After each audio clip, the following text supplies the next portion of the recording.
Welcome back to Shoot the Shot, an NBA and variety show. It is October 22nd, 2021. Jonathan Osborne, as always. I am joined by my co-host, Luke Sylvia. Luke, what's going on, man? How are you?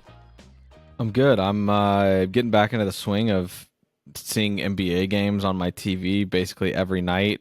And oh my goodness, the Heat are beating the Bucks 29-5. So there's that. That's not good. Yeah, that's not great. The Bucks wow, are missing okay. a ton of guys tonight. I'm not reading into that. It's almost the end of the first quarter. The Bucks have 5 points. I'm not reading too That's much crazy. into that. Anyway, yeah, Heat are I still just trash. pull up the scores. Right, bias not aside, the Heat are trash. So yeah, I mean, other than that, man, I mean, really, like I said, seeing NBA on the TV basically every night so far has been incredible. So, Well, I'm upset tonight. mm, I'm unhappy. I had been enjoying this NBA season until the NBA's 70 list of 75, 76 actually, because they voted and I guess they tied on two individuals and they couldn't decide who to pick, so they threw them both in there. The NBA 75 list came out, the 75 greatest players of all time, according to a bunch of people that, in the media and in the league and everything like that. And usually we don't really talk about the Magic on this podcast, Luke, but one in particular, but two glaring omissions on this list. I mean, there's a few, I think, that you could argue outside of the Magic. But Dwight Howard not making this list. Tracy McGrady didn't make the list either. We can talk about Tracy in a little bit. But Dwight Howard in particular, this just really upsets me because this is a trend that you and I have talked about on the show before, that we've seen on Twitter now really for years, and just NBA media in general, SportsCenter, ESPN. But Dwight Howard not getting his roses, not getting the proper respect and appreciation that he deserves as a player. Dwight Howard is a guy for like 2008 to like 2011, like 2007, somewhere around there, was legitimately a top 5 player in the league, finished top 5 MVP voting 4 years in a row, the only player in NBA history to win back-to-back-to-back Defensive Players of the Year, brought the 2009 Orlando Magic to the NBA Finals at 23 years old, was not just one of the best centers of his generation, was legitimately one of the best players of his generation. Whenever you're putting together a list like this, talent absolutely matters. The resume absolutely matters. The couple of names I'm going to bring up, I'm big fans of these guys. I absolutely love Damian Lillard. He might be my favorite player in the league right now outside of the Magic. Damian Lillard should not be on this list above Dwight Howard. Damian Lillard has barely won a handful of playoff series, has not reached an NBA Finals. Has he made a first All-NBA team? He might. Dwight Howard, I believe, made 4 first-team All-NBA teams. I think 7 All-NBA teams in total. A handful of first-team All-Defensive appearances. Again, the Finals appearance in 2009. Damian Lillard made it to the Western Conference Finals and got absolutely smoked. Okay? Damian Lillard right now, if you're talking about the talent, that's one thing, but you have to look at the resume as well. And Dwight Howard has just as complete of a resume as any of these guys in recent memory that have been put on this list. Like we talk about guys like Carmelo Anthony. Like Carmelo Anthony, one of the best all-time scorers in NBA history, made it to a Western Conference Finals. Outside of that, didn't have a ton of team success. Like Dwight Howard, 23 years old, brought the Magic to the NBA Finals. Luke, I'm irate about this. How do you feel? Yeah, I mean, when you're talking about Dwight Howard specifically, as you said, everything else, right? But the one another thing, just to continue to pile on here, is that I think it was not until his 15th season that he didn't average a double-double.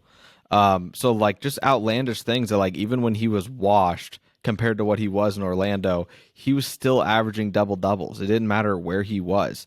And then you say, okay, well, he needs to win a ring. Well, there you go, guys. He won a ring. I understand it was with the Lakers, but I mean, he still was 23 when he led the Magic to the finals.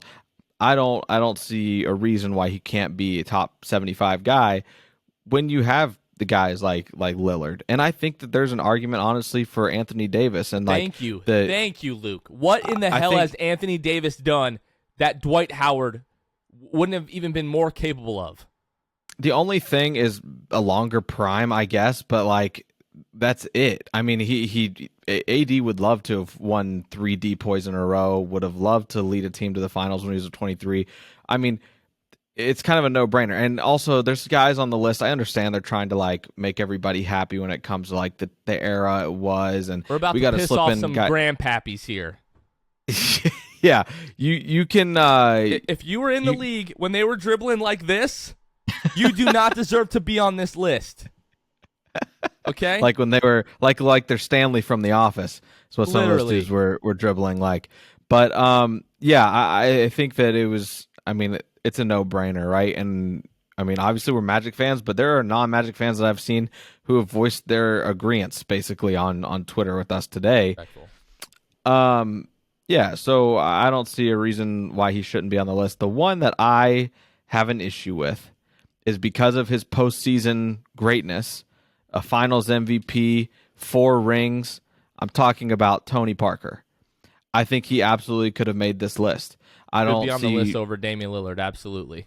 Kyrie Irving, another guy that should probably be on the list ahead of Damian Lillard, maybe even like a Russell Westbrook or an Anthony Davis. This list, for the most part, is like 99% solid, but the Dwight Howard thing is just so egregious to me because in media circles, he's not liked. He's not a popular guy, and that's the only reason to leave Dwight Howard off of this list, but you're 100% right with Tony Parker. I wanted to also, so I just actually pulled up, let's see, some snubs according to somebody at Yahoo. Let's see, I can give them credit. Brian Kabrowski. Would you say that this is fact or fiction, Jonathan? Chris Bosh should be on the top 75 list. 2 NBA titles, an all second team selection, 11 All-Stars, 81st in rebounds, 95th in scoring, 111th in blocks. I mean, he was obviously one of the key cogs to helping the Heat win championships. I think that you could obviously make a case for Bosh. I don't know exactly what have they said. I know they were voting obviously because they had a tie at whatever and had to add one other guy, but have they said have you read anything about criteria, what they were actually looking for? Was it all kind of subjective? I have no idea. And I'm guessing it was subjective because it's like MVP voting, right? I mean, it's just subjective. And these guys, you probably had older guys voting, younger guys voting, and they're all casting their votes, and that's how some of those, older guys got in. Don't get me wrong. I think that the older eras of basketball should be represented in a 75-year celebration, basically. Simply because, they really, helped the game get to where it is. Yeah, they paved the way. And I don't want to, normally I am a huge proponent of if you name somebody that should be on a list, you have to take off, name who you're going to take off, right? I'm not fully comfortable doing that with those older guys because I never even sniffed watching these guys play. Now I know we roast them a little bit with their dribbling and whatever. And it's very true that today's era would just guys run them over with the bus and then back up and then run them over again and then back up and then the things that today's NBA players would do is just ridiculous. They would burn Kyrie at the stake because they would think he's a witch. Okay? They would tie Steph Curry to 4 different horses and have them run in different directions because they would accuse these guys of witchcraft and wizardry. They'd be like, what in the Hogwarts are we seeing right now? They would not be able to comprehend the things that these guys are able to do with a basketball today. And that's just a fact. Yeah. So Eustace, listening to us right now in the nursing home, I apologize, man, but it's the facts. Yeah. And this is the thing. You do have to appreciate the different eras, right? And you have to kind of you have to look at them not really in a vacuum, but you can't really compare the games. There was no 3-point line. Obviously the spacing was so much different. The rules were different, just to a certain extent. But you cannot tell me Kyrie Irving is not busting that what on these guys. Outside of Bill Russell and Wilt, back in the 60s, they would have no idea what to do with Dwight Howard. Absolute no idea. Yeah. This is something that is more of a term in the game community, but the skill cap nowadays in the NBA is so much higher than what it was in the the 60s and even the 70s. Like everything has changed. We have better athletes now. They have so much better resources at their disposal. There's so much more information that is shared now. Like I get what they're trying to do, but if we're really picking the 75 greatest players, you got to pick the best 75 guys. Like if you were doing an all-time fantasy draft, there's no way that you're picking some of these guys over Dwight Howard or like a Tracy McGrady, Tony Parker, Kyrie Irving. It's just, what are we doing here? Like, yes, honor them. Maybe find a different way to do that, but the game has just changed, man.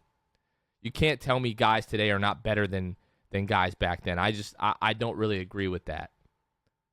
So, Tracy McGrady, man, like literally all the talent in the world. And I'm sorry. You take Tracy McGrady, you put him up against Damian Lillard.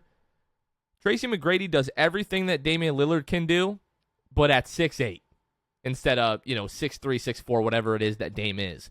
And I feel bad because I love Dame. Like I really, really, really love Dame. But putting him above some of these other guys, just egregious. It makes me very unhappy. I feel very passionately about this. I'm sure there are plenty of people that are just as passionate and disagree with me here, but man, you got any other omissions from this list that you're questioning a little bit? Not really. I don't want to be one of those guys that also says like, I don't care. But like this list, it's fine. It's just the NBA trying to do something nice and for the most part, it's very solid. Yeah, I mean it's hard not to be. As long as you include those key guys, which they did throughout most of the list. It's just kind of when we get down to splitting hairs about certain people. It's like you could have taken out some people there to make room for others, and they didn't. So they're just trying to make everybody happy. But yeah, you know how the old folks are. It's like the old adage, like "Get off my lawn." It's our lawn now. Okay, get back inside with your backgammon. It's a new era, and there are some pretty glaring omissions from this list, unfortunately. I'm gonna try to calm down, before the next segment here. All right, I feel a little bit better now. I feel a little bit better. That's good. Appreciate that. That's good.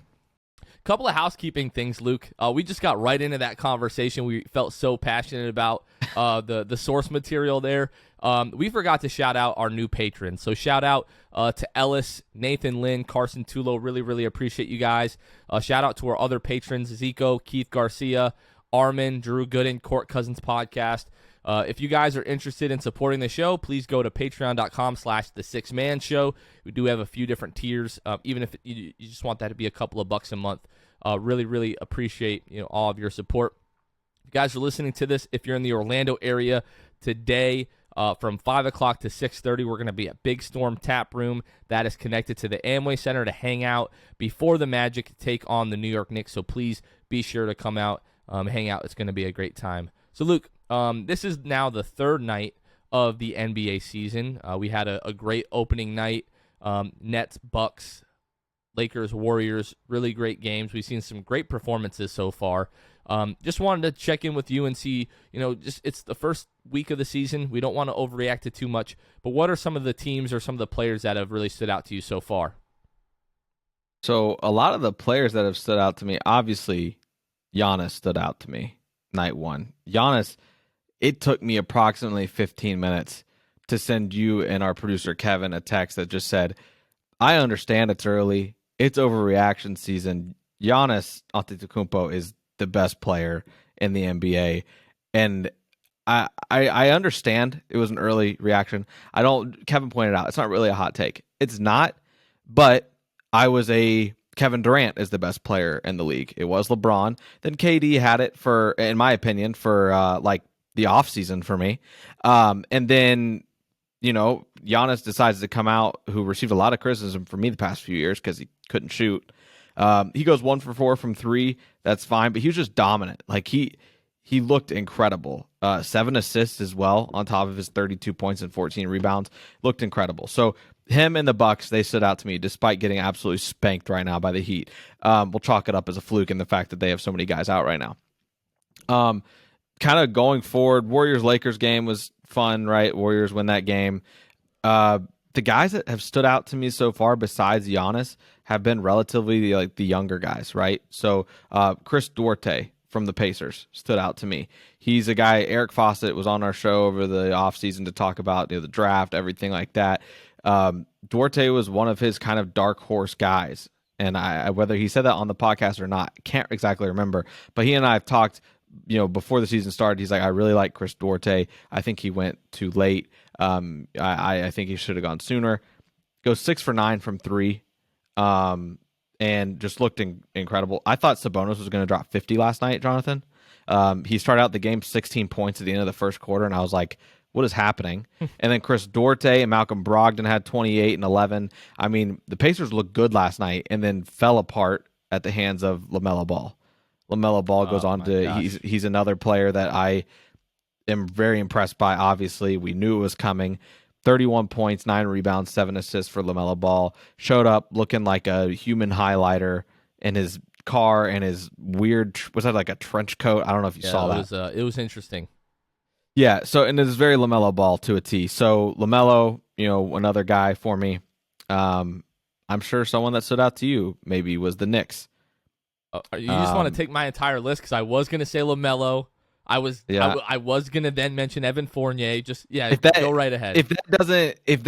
Really, honestly, I wasn't going to say Fournier, but so you just let the cat out of the bag there with yours. Going to that game though, for me, it was Jaylen Brown. 46 points. Jonathan, he was scoring a point a minute. He played 46 minutes in that double overtime. Yeah. 46 points, 16 of 30 from the field, 8 of 14 from 3, 9 rebounds, 6 assists, and managed not to foul out. He was in foul trouble and still did all that. I mean, what else do you want from Jaylen Brown? It sucked for him that he couldn't get the win last night, but I was watching that game last night and I was like, neither of these teams should feel bad if they lose this game, unless you're Jason Tatum, who went 7 of 30 and got absolutely strapped by RJ Barrett last night. So those were kind of the main standouts for me, Jonathan. I'm sure I took some of yours in that list. But it's okay. Yeah. I mean, okay. Like LaMelo, the thing that stood out to me was like 7 of 9 from 3 because, I mean, the kid can do it all, get to the rim whenever he wants. There's not a window that he cannot fit the basketball through to get to someone else. If he's shooting the ball like that, like the kid, I mean, pardon, the pun there, but if he's shooting the basketball like that, the kid he's going to be an all-star this year. Like there's no if, ands, or buts around it. If he continues to play like this and shoot the ball that way, I mean, he's not going to shoot 77% from 3 this year. If he does, I mean, more power to you, but not going to happen. For me, MVP. Yeah, MVP. Yeah, exactly. For me, Ja Morant, 34 minutes, 37 points, so more than a point a minute. Right. 58% from the floor, 17 of 29, only 1 of 4 from 3. The majority of these buckets are him just getting to the rim whenever he wants, and there's nothing that anybody can do about it. If he starts to shoot the 3 efficiently at any time in his career, this is going to be a kid that we're talking about, perennial all-star, MVP, going to be doing damage in postseasons and things like that. He looked incredible last night. And then, this might be Giannis's league, but if there's one guy that I need for one game still over anybody else, I'm still taking LeBron James. Coming into this season, some of the health issues that he had last season, I was like, does LeBron still have it? Is he still going to be able to kind of rise to the occasion? Yep. 37 minutes, 34 points. What are we looking at? 11 rebounds here, 5 assists. Really kept the Lakers in that game. 5 of 11 from 3. Yeah, really kept the Lakers in that game. Dude, on a night No, go ahead. No, I was just going to say, they're just thinking back to that game, and the threes, like, it was effortless. Yeah. It was effortless. 5 for 11 from 3. You're right. You're totally right about naming LeBron there. Obviously, sucks that one of those things that like you lose opening night. People don't really talk about it as much. Also, you guys are haters. That's also why we're not talking about it. Yeah. but I mean, LeBron looked great. He really did. And so for him to drop 34, 11, and 5, I mean, he looked incredible. Russell Westbrook still finding his groove. Still finding his group. There is a 4 stat, for 13 from the field. There is a stat, Luke, that I've heard, really for years, and a lot of times I've just echoed it because if you hear a guy like Zach Lowe say something, or Kevin O'Connor, you're like, you know what, that guy's probably done his homework. He probably knows what he's talking about. Mm-hmm. So when I'm having conversations about people, I'm just going to casually interject that in. And that stat was Russell Westbrook being the worst volume 3-point shooter in the history of the NBA. So I said, you know what? Is it really true, Luke? Can he really be the worst volume 3-point shooter in the history of the league? Luke, out of 200, I believe it's 81 players in NBA history that average more than 3-point attempts for their career, per game. Yeah. Russell Westbrook is dead last. Absolute dead last. Anybody that decides that's what they, I guess qualify a volume 3-point shooter, more than 3 attempts a game, which I think is pretty fair. Yeah. At some point, if I'm Russ, I'm just like, hey, you know what? This isn't really my strength, and I'm going to move away from this because he does everything else so well at such a high level. If he could just remove that aspect from his game and focus on the things that he's really, really good at, I feel like Russell Westbrook could be even better, even more efficient. Yeah, and looking at that, I mean, for his career, he shoots 30%. How many attempts does he shoot for his career? Almost 4. Yeah, and he shoots 30%. You know what? You know who could really benefit from Russell Westbrook's mentality, Jonathan? To just give it a go, Mr. Ben Simmons. Oh, he could my really goodness! It can't get much worse. Really, it can't. But if he had the mentality of Russell Westbrook, I'm the greatest at everything that I do. I can do it all. I can play make. I could play defense if I wanted to. I can shoot threes. You mean instead of leaving practice on a Wednesday afternoon or Tuesday afternoon and going to the gentleman's establishment? Allegedly, we don't have proof of that. This is speculatory, but that's the rumor. You know what's the worst part about that? If that's not true, the weekday day shift at a gentleman's club, I've never visited one, but what I've heard, it ain't the time to be there. Well, right. Someone tweeted, going to a strip club on a Tuesday day shift is not something that's going to make you feel better.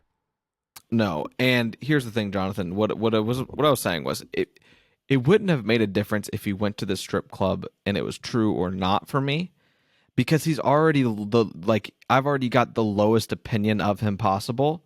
So even if that's true or not, it doesn't move the needle for me. Have you ever seen the movie Little Rascals? Yes.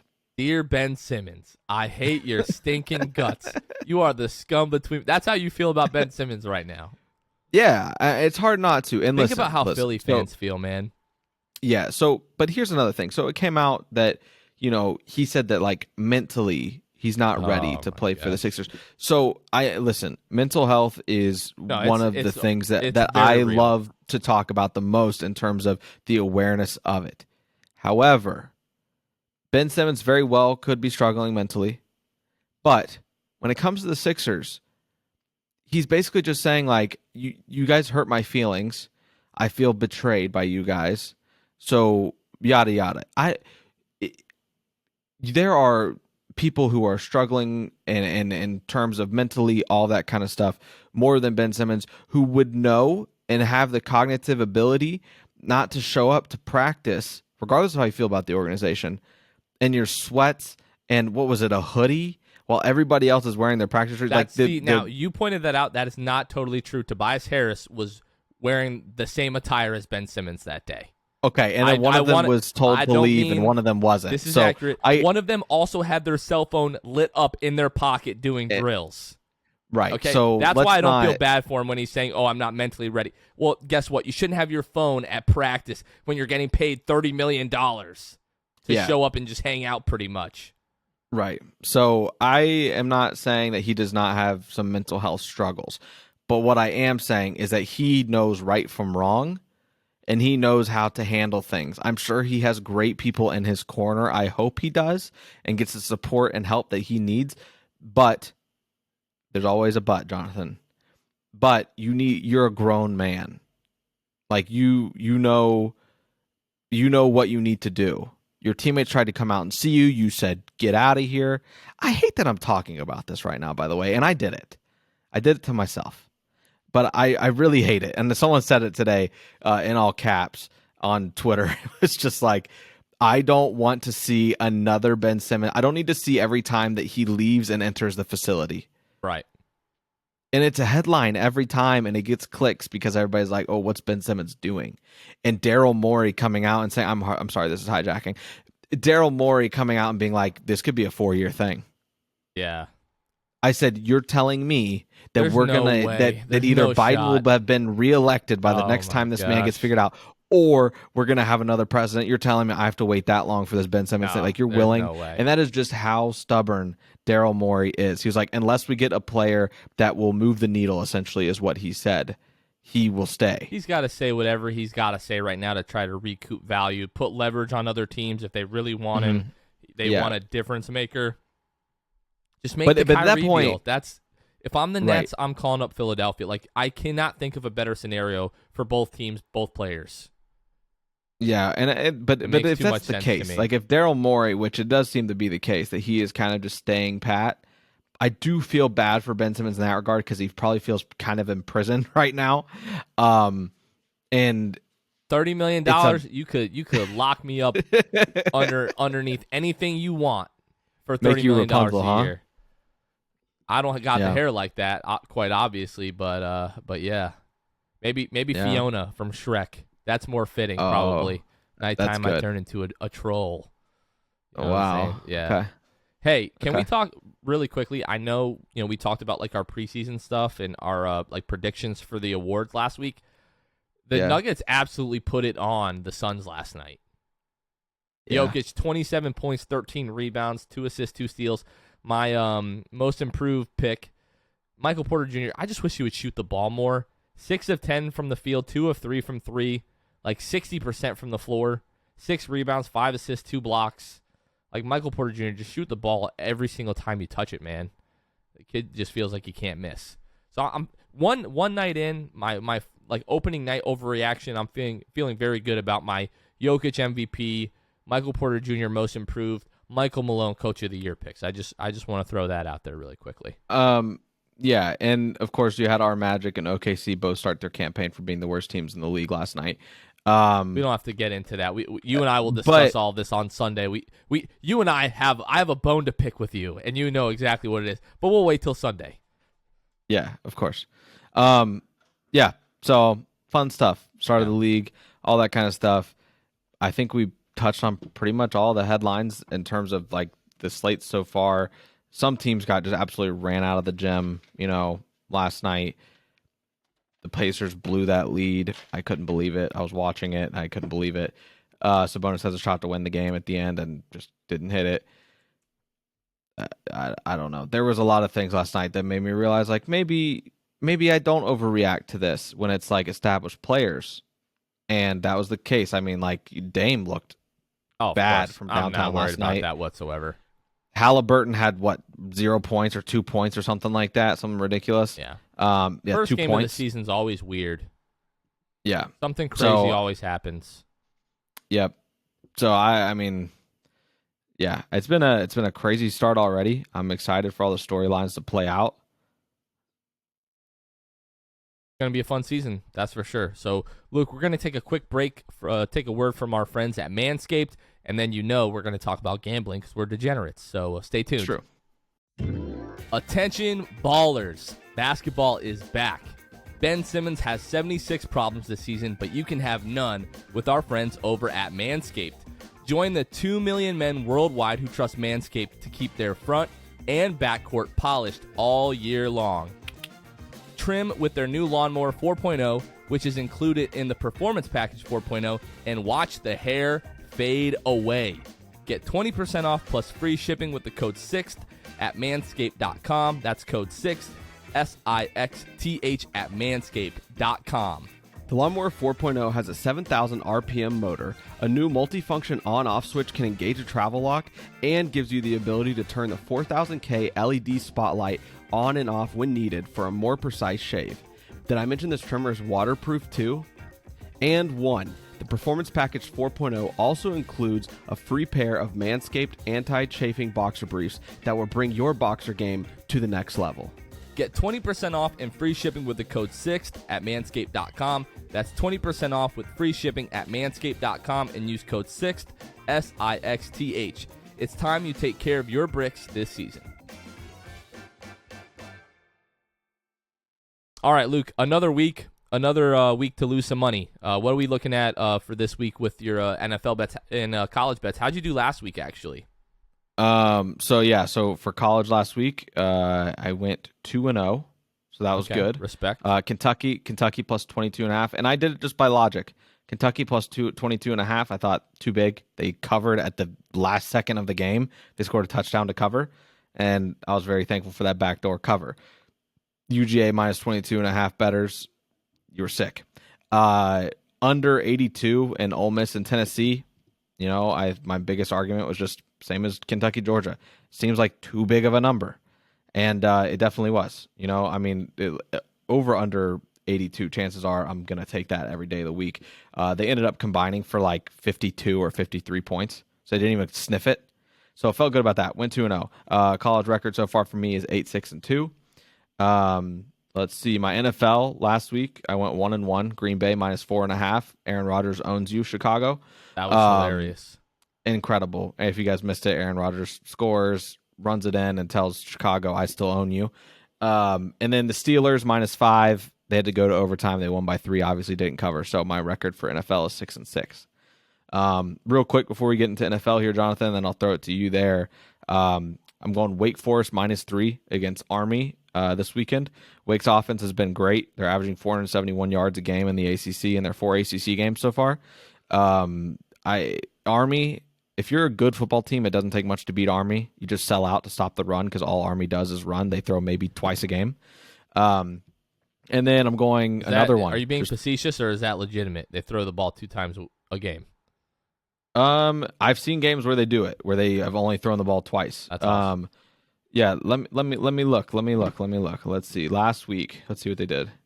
They threw the ball 6 times last week. Okay, so not far off. No, not far off. The week before that, threw 10 times. So, and a lot of those times, those are on trick plays. So they're on like option, triple option, whatever. It's interesting to watch, and it's fun to bet them if you do against teams that just like aren't good, because they know what's coming, but they really don't, because the triple option and the option is just so hard to defend, really, if you're not a great team, don't have the personnel. So anyway, that, and then I'm going back to the well as far as over-unders that seem way too high. They're 2 high-powered offenses. LSU, not LSU, not really. Ole Miss really is the high-powered offense that I'm referring to here. Matt Corral, a quarterback, may not play. LSU, should run the ball on Ole Miss because they can't defend it very well. I don't know that they even sniffed the 70s, so I'm taking the under 76 in Ole Miss versus LSU. So that being said, Jonathan, how was NFL last week for you, and what's it kind of look like for you this week? So the NFL was good to me last week. I think there was one surprise last week, and that was the Chargers getting absolutely boat raced by the Baltimore Ravens. So I had them in a teaser with the Rams, so I lost that. I threw up like a crazy 6-team, parlay. Obviously, you never hit those. Chargers messed that up for me, but the Bills would have messed that up for me as well. Outside of that, I had the Bengals and Jags both in 7-point teasers, hit on that. The Bucks, the Packers, 6-point teasers, hit on that. Cardinals, Cowboys, another 6-point teaser, hit on that. And then I lost the Bills bet. So last week I went 4-2. When I throw up crazy parlays like that, I don't really count that against myself. Right. It was like $10 to win 90. So it was kind of like, why not? I had an extra $10 sitting in the account. Might as well go ahead and throw that up. This week, I kind of had to look pretty hard for bets that I liked. I really liked the Titans. Looked like they figured out some stuff last week against the Bills. Pat Mahomes, the Chiefs, they've been struggling a little bit this week. So right now, Kansas City is favored by 4.5. So I took the Titans at home plus 4.5. Then the Lions at Rams. Rams are giving 16.5 points. It's the Jared Goff revenge game. I just feel like if there's any chance that the Lions are going to play a good 60 minutes of football this year, it's going to be this game against the Rams. So I took the Lions plus 16.5. And then New Orleans Saints at the Seahawks. I don't believe Russell Westbrook. Good grief! This is an NBA podcast. Russell Wilson is going to be back this week. If they're still throwing Geno Smith out there, he's going to get annihilated. I think Jameis puts up big numbers this week, so I've got the Saints -4.5 at the Seahawks. Traveling across country, always kind of tough, but Geno Smith sucks, man. Yeah. So that's kind of rounds out your picks there, John? Yeah, it does. Okay. So I've just got 2 for NFL like usual. I'm going to be going Ravens -6 versus the Bengals. Bengals are for real, but I think that they haven't played a team that is going to bring as much heat as the Ravens are going to be able to. And there's talk about obviously the Ravens maybe having that suspect secondary. The Bengals might be able to take advantage of it. But we're going back to the statistics here as well. Lamar has covered the last 3 against Cincy and won last 5 straight up against them. I just think that it'll be a fun game, but I could see the Ravens forcing some turnovers here, getting into the backfield of Cincinnati, making them make some dumb decisions, stripping the ball, whatever it may be. I think the Ravens can cover that -6. Then I've got your Giants covering +3 against Carolina. I just think you can't really trust them without CMC. I don't trust Darnold. They're on the road as favorites. The reason the Giants lost last week that largely was due in part to turnovers, losing Tony early. Things that the Panthers, as far as takeaways go, they've only had 6 takeaways this year. So I just don't think that that'll be a reason. I think the Giants will hang in this one, make it closer than some people might think just right off, just looking at the paper. But for that reason, I do have Giants +3 against the Panthers. I'll tell you why. I have no faith in the Giants, and it's the offensive line. Our starting left tackle, Andrew Thomas, is now on IR, so we're not going to see him for a while. So if it's Matt Pert or Nate Solder starting at left tackle, Daniel Jones is going to be literally running for his life the entire day. And if Kenny Galladay's not ready to go, we got Sterling Shepard back last week, but we need Darius Slayton to come back. If there's still no Kadarius Toney, I'm not going to be optimistic about the Giants whatsoever. We saw the ugly Daniel Jones come back last week where he's just trying to run for his life and forcing things into traffic, throwing picks. And to me, it has everything to do with Andrew Thomas not being at left tackle. He won't be there Sunday, so I love you. Godspeed. I wouldn't put any money on the Giants this week. That's might be my heart speaking, but Godspeed. Yeah. That's all I gotta say. Another game that I'm looking at, Luke, that I don't usually bet lines quite this big, but Arizona -17.5 at home versus the Texans. Cardinals only undefeated team left in football. Texans are absolutely god awful. I don't know if that line could be too high. Yeah, that's kind of crazy. That'll be interesting to kind of see how that plays out. Yeah. I don't know the last time that I saw a spread that was 16.5. Is that what you said? Well, so 16.5, the Rams at home against the Lions, and the Cardinals at home against the Texans is -17.5. Wow. Yeah. Okay. Pretty juicy. Yeah, that's crazy. I'm kind of I don't know, having like a little teaser hangover where it's like, it's just not enough action for me because they're almost like too easy. It's like $25 to win $20. Part of me just wants to throw like $150 on the Cardinals to cover this week. See if I can, because you almost like double up at that point. So right. I don't know. I'm feeling kind of frisky this week. We'll see what my gambling partner wants to do. But yeah, Luke, NBA basketball is back. NFL season is in full swing. College football. Gators, what bowl game are they playing in this year? What do you feel like about that? Are they playing in any significant bowl game or no? No. No. I think I've lost all hope. I think they're gonna get smacked up by Georgia. They'll be in a bowl game, but it's not good. I already don't care about bowl games, but they're gonna be in one that definitely doesn't matter. Yeah, they're 4-3.